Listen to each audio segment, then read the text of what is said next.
The intro to this video is quite a bit longer, so if you want to skip right to the ranked list, please use the timestamps in the description or use the chapters in the timeline. Thanks. Hey Pokefans, if you're familiar with the Pokémon Anime, then you know how notorious Ash is for, well, his age, or lack thereof. And because of his immortality, Ash has been able to go on a lot of journeys, traveling through the Kanto region all the way to the Galar region. And if you're a longtime fan, then you know that usually when Ash travels through a region, he would collect 8 gym badges to qualify for an end-of-series regional tournament where the strongest trainers gather. But what if I told you Ash is now in a global tournament that will determine the strongest trainer in the entire Pokemon world? Oh, also, Ash will be directly competing with the likes of Champion Cynthia, Lance, and Leon. Yeah. In Journeys, there is no regional league. There are no 8 gym badges, and there isn't an end-of-series tournament. Instead, Journeys has what's called the World Championships. Called the World Coronation Series in the English dub, this tournament is essentially like an end-of-series tournament we are familiar with, except it takes up the entire series. Also, this is probably the grandest and most prestigious tournament to win in the entire Pokemon world. Any trainer from around the world can sign up, including gym leaders, champions, and average trainers. Everyone is treated the same and everyone has one goal in mind: to become rank number 1 in the world. In this tournament, every trainer is given an initial rank and you can increase that rank by beating other opponents or decrease that rank by losing to other opponents. The tournament is also divided into 4 classes, with new entries starting in the normal class, climbing up to the great class, the ultra class, and finally the master class on top. From the visual, you can see all trainers ranked 1000th and below are in the normal class, trainers ranked 999th to 100 are in the great class, trainers ranked 99th to 9th are in the ultra class, and the top 8 trainers in the world are in the masters class. So obviously, our hero decides to enter this tournament with the goal of defeating the current number 1 ranked trainer, Leon. It's going to be a long and challenging journey, lol, considering over 10,000 trainers entered. Obviously, the anime didn't cover every battle, but it did cover quite a bit. And what's even more crazy is Ash is now ranked 9th in the world. 9th. He is just outside the Masters 8, the same class with trainers like Cynthia, Lance, and Leon. Isn't that crazy? It was unfathomable for Ash to be anywhere near the strength of a champion, and now Ash may potentially fight multiple champions. Ash had to go through and overcome many battles to get to this point, including defeating an Elite 4 member. And now that Ash is right outside the Masters class, you know, the endgame, I thought it was the perfect time to rank each of those battles. Specifically in this video, we are going to rank every battle Ash has had thus far in the Pokemon World Championships. Before we get into the rankings, I will determine the criteria I use to rank these battles. First, we will consider the context of the battle, including the opponent and the opponent's relationship with Ash. Second, we will consider the narrative of the battle, how the battle will impact Ash's character or Ash's Pokemon. Third, we will consider the actual battle itself and how enjoyable the battle is to watch, including any cool strategies the writers decide to use and how the battle makes us, the audience, feel. Lastly, we will consider the class each battle takes place in, as we will have higher expectations for Ultra Class battles versus one of the many normal class battles. With all this in mind, let's hop into the video. Also, please note, I will not be ranking any battles with unnamed trainers or battles that take place off screen. They were simply too rushed or too quick to give an accurate evaluation. Also, this is in my own opinion. And please consider subscribing. The channel has grown a lot in the last week, and I am super duper grateful. Thank you, and let's keep it up. Starting at number 15, the worst battle so far in Ash's World Championship journey is with Tony. In fact, most of you probably don't know who he is for good reason.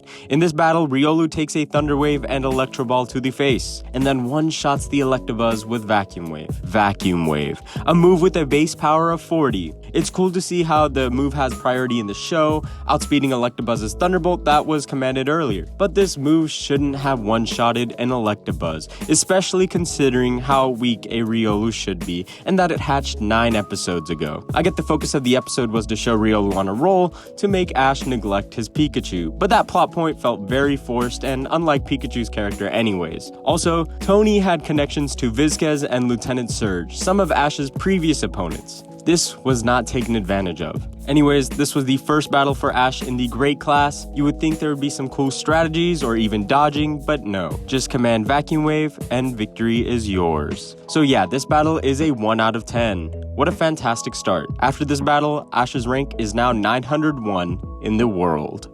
At number 14, we have Ash's battle with Cricketina Kylie. And like with most bug-type trainers, this battle was a joke. This is the second battle for Ash in the Great class, and it was a pretty straightforward and easy win for Pikachu and Ash. Honestly, both trainers just spammed attacks, but at least there was a dodging command, aka some thinking going on. This battle also makes a bit more sense since it was Pikachu who got the easy win. A newly born Riolu shouldn't be getting easy wins, but a Pikachu with over 20 years of experience can. The battle had no narrative impact on Ash and Pikachu, and it honestly wasn't that fun to watch. So this battle is a 2 out of 10. After this battle, Ash's rank is now 890th in the world.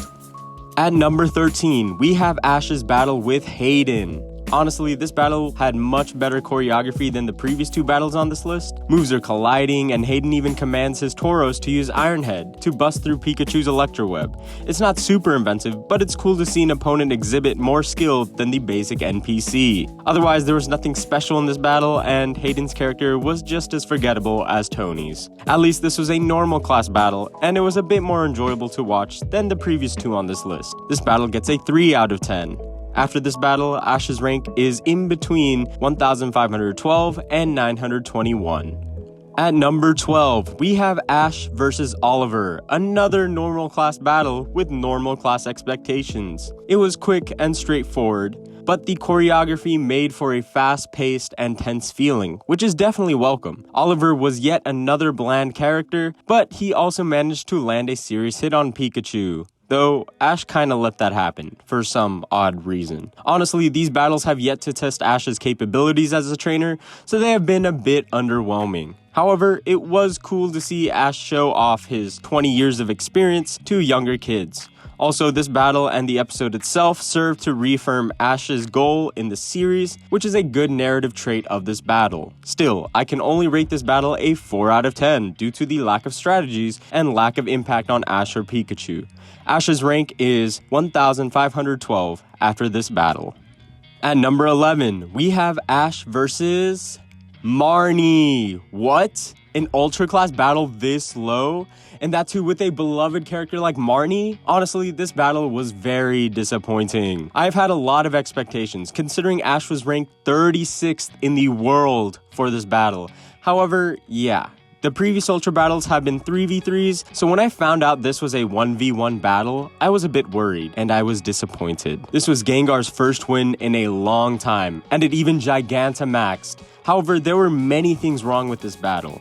For one, there were no cool strategies from trainers this well ranked. Additionally, Gengar cancels a G-Max move with a normal Dazzling Gleam. It made very little sense, though the reference to the secondary effect of G-Max Snooze was cool. The battle was well animated, but the ending is where we have the biggest issues. Marnie's Grimmsnarl's Stomping Tantrum doubled in power due to it missing the previous move, a cool nod to the in-game mechanics. Gengar fires a Shadow Ball and somehow wins. Grimmsnarl resists Shadow Ball. Gengar is weak, super weak, to a boosted Stomping Tantrum. It simply made little sense, and considering how Grimmsnarl landed solid hits and exhibited a couple of cool strategies throughout the battle to Gengar's lackluster performance, this win was kind of undeserving. No offense to Ash. I did appreciate the context to Marnie's story, and it made the battle a bit more meaningful. Still, this battle is a 5 out of 10, and Ash is now ranked 15th. At number 10, we have yet another Ultra Class battle. What are they doing? This time, it's Ash versus Drasna, a Kalos Elite 4 member. The setup for this battle was honestly very good. Ash goes back to Kalos and trains with his buddy Clement, a tribute to their relationship back in the X and Y series. I really like this continuity that Journeys provides. We also see Sirfetch'd and Dracovish develop a comedic but also meaningful relationship, helping each other learn new final moves. What's even better is that this friendship is carried over into the actual battle against Drasna, where both Pokemon want to watch the other battle outside their Pokeball. But when it comes to the actual battle, this is where the problems begin.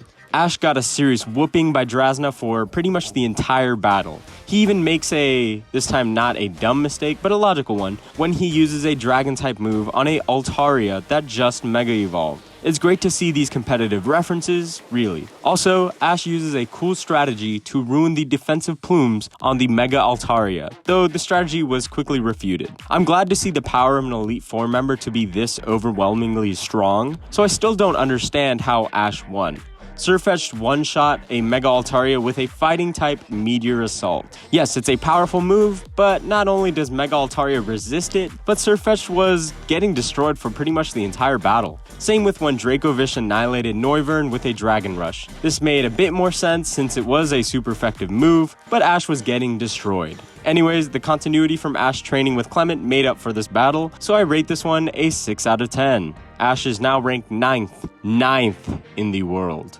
At number 9, we have Ash vs Vizquez.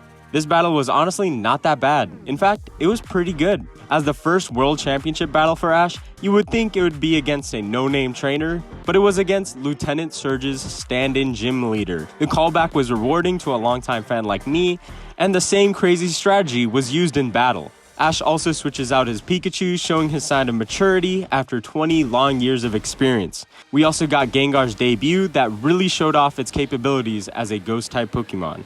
And Vizquez really shows her power as a gym leader, retaliating with a crazy strategy of her own, really making use of her battlefield. In the end, Pikachu wins the battle in classic Ash style, using Electrode's spin gimmick against it. Honestly, there was so much more thought put into Ash's and Vizquez's battle strategies that it made for an enjoyable battle. The only aspect lacking in this battle would be the narrative impact on Ash's character, especially with this being his first battle in the tournament. Still, this battle gets a 7 out of 10, and Ash is now ranked 3,763rd. At number 8, we have Ash vs Korrina. Being a visit to Kalos, everyone was disappointed in the lack of references to Clement, Bonnie, or Serena, but the battle made the episode very enjoyable. Not only did it reintroduce Mega Evolution to the series, but it was really cool to see Ash's Riolu really look up to Korrina's Lucario. Seriously, Korrina's character was used excellently to drive forward the story and build up Riolu's character and eventual Mega Evolution as a Lucario. Additionally, the actual battle was pretty cool too. Ash used Dragonite's Dragon Dance creatively as a shield, and Korrina used competitive moves such as U-turn to deal damage and retain the momentum with a free switch-in. These competitive tidbits are really cool to see in the anime. Overall, the battle was enjoyable and made for a great rematch after the gym battle in Kalos. My only gripe would have to be that Dragonite was able to basically one-shot both of Korrina's Pokemon, but it did get boosted with Dragon Dance. So yeah, the battle was enjoyable and had good continuity and set up Riolu's growth as Ash's future ace. This battle is a 7 out of 10 and Ash is now ranked 921st. At number 7, we have Ash vs Bee, Round 3. Yes, their latest and probably final battle, which took place in the Ultra class, is probably my least favorite fight between the two rivals. Since this was the final culmination between the two, I had high expectations, especially with this being a 2-episode fight. Unfortunately, the battle was a bit lackluster, especially at the beginning. It felt dragged, and Ash clearly didn't learn from his mistakes in the first round where he let Bee control the battle, something that he fixed in the second round. Why did his growth progress backwards? The battle did have some cool strategies such as Grapplock's limbs and Pikachu's Iron Tail Quick Attack combo to stop Brave Bird, but I don't know, I'm still not sold on the Iron Tail Quick Attack combo logic. I thought it was pretty cool to see Ash's Lucario reject Mega Evolution because Ash was in a rush, which really shows Lucario's growth and how Ash's Pokemon are looking out for Ash just as how Ash is looking out for his Pokemon. I also thought Leon physically being at the battle was very good narratively, as both Ash and Bee have the end goal of facing off against Leon. Still, I was disappointed that Sirfetch'd lost to Hawlucha again, just like when it lost to Hawlucha in their round 1 fight. There was no redemption. Ugh. Also, Pikachu loses to Grapplock in the same way it lost to it in round 2. Like what? Aren't we supposed to see Ash's growth and development? This was a huge disappointment for an Ultra Class battle. Seeing Gigantamax Machamp and Mega Lucario was cool, but how Mega Lucario just stood there and took a Max Knuckle like it was nothing is beyond me. That made the battle feel artificial. At least the battle was finished when Lucario learned Steel Beam. Anyways, by no means was this a bad battle, it was just very frustrating from a narrative standpoint, and some parts just didn't make any sense. With this being the culmination of Ash and B's rivalry, it could have been better. This battle is a 7 out of 10, and Ash is now ranked 36th. At number 6, we have Ash's battle against Dozer. Honestly, this battle was just fun to watch. There wasn't anything super fancy in terms of strategy, it was just a battle of bronze, 2 fighting type Pokemon. You could really feel the impact of each hit and how the personality of each Pokemon complemented the battle. Also, this battle really showed Farfetch'd very independent, almost disobedient nature to Ash, which was a great narrative starting point for Farfetch'd's development later on in the story. These are the types of battles that I look forward to. The battle is fun to watch, and it provides meaningful context to Ash's or his Pokemon's character. Also, it's great to see Farfetch'd Leak absolutely destroy a Steel Beam, a toast to Farfetch'd's goal of becoming a Leak Master. Despite Farfetch'd winning, this battle really set up for its eventual fall against Rinto, another trainer that can clearly see Farfetch'd's independence from Ash. This battle is a 7 out of 10, and Ash is now ranked 381. Now we are at the top 5. For those of you new to the channel, please consider subscribing and Dragon Rush that like button. Thank you. At number 5, we have Ash versus Rinto. This battle had great context as it built off from Farfetch'd's independence from Ash. Heck, they even had an unofficial battle that showed Rinto destroying Farfetch'd, so this redemption was really exciting to watch. In this battle, we can also see the result of Ash and Farfetch'd's training under Wickstrom, a Kalos Elite 4 member. They really bonded and learned to respect one another as a result, and it showed in this battle. We also see Farfetch'd's Leak break, which really tested its resolve. Rinto's smack talking was also used well to push Ash and Farfetch'd to their limits and made the battle all the more satisfying. Also, the ability Justified was used in this battle. This competitive strategy was such a cool inclusion and shows Rinto having actual thought behind his strategies. To top this battle off, Farfetch'd actually evolves into Sirfetch'd. This is how an evolution should be done, to drive the story and really prove how far Ash and Farfetch'd have come, especially after the disobedience that was highlighted in its battle against Dozer. The continuity was great, the context was great, and the impact on Ash and Sirfetch'd was phenomenal. This battle is an 8 out of 10, and Ash is now ranked 184th.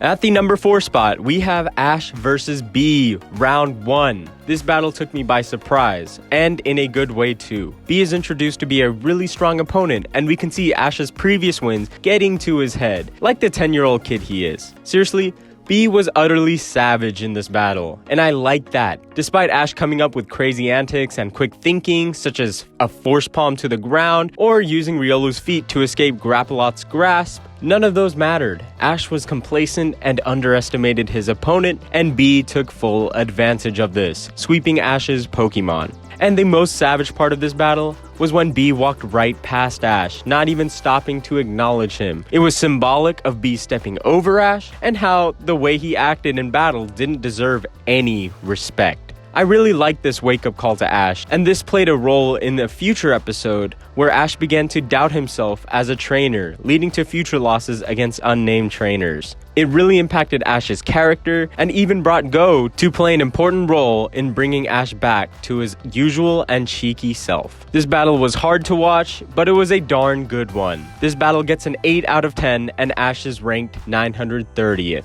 For the number 3 spot, we have Ash versus Iris. When we found out Iris would be returning to the anime, I was honestly a bit worried, but this episode was great. She retains her cheeky personality and doesn't overuse the "you're such a kid" trope. We also see Iris's ability to talk to dragons from the Black and White series play an integral role in this battle, so the continuity is great as well. Her development as the new Unova champion was a great reference to the games and really shows her development to becoming a Dragon Master. Seriously, Iris's character really made the setup to this battle great. And then the actual battle was great too. We can see that goofy Axew becoming an absolute bad boy Haxorus. Iris even had the strategy to break confusion by making Haxorus smack its head on the ground. Ash retaliates with his own strategy of a counter shield hurricane, a cool callback to the Diamond and Pearl series. Honestly, this battle was very fun to watch and really developed Dragonite to becoming an absolute menace on Ash's team. Iris was the perfect character to drive this plot forward and thought was really put into the battle. This is a 9 out of 10 and Ash is now ranked 99th.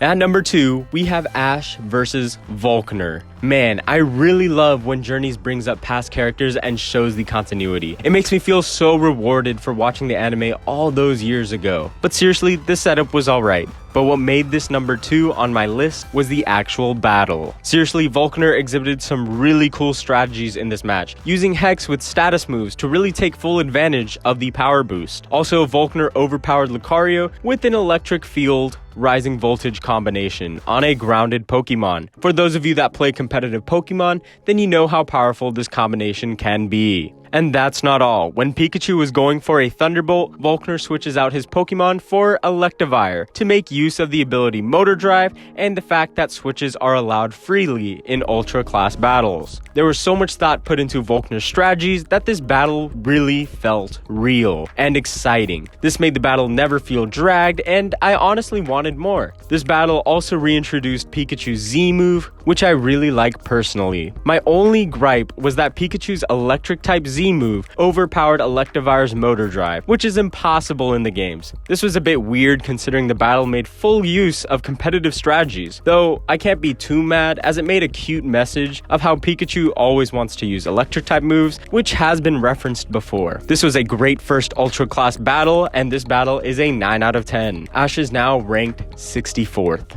At number 1, the battle you can probably guess now, Ash vs. B, Round 2.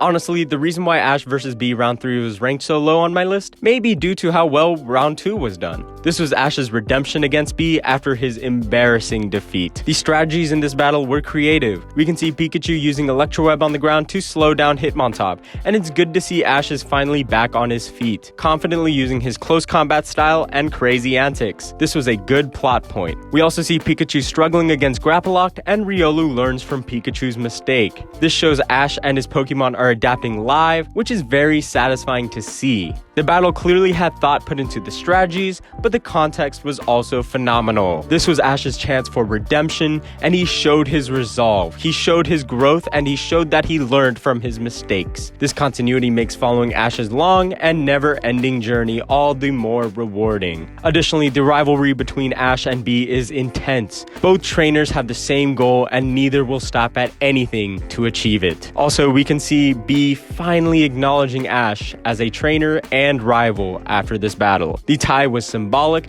and set up for their eventual round 3 battle phenomenally. Seriously, this battle was fun to watch, and I found myself actively rooting for Ash to prove why he's the main character of the Pokemon anime. This is what I want in a rival battle, and it honestly brought me similar vibes to when Ash had his rivalry with Paul, with its own spin, of course. This battle is a 10 out of 10. Anyways, that's all for this video. Do you agree with my list or do you disagree? Please let me know what your personal list is in the comments down below. I would love to see your thoughts too.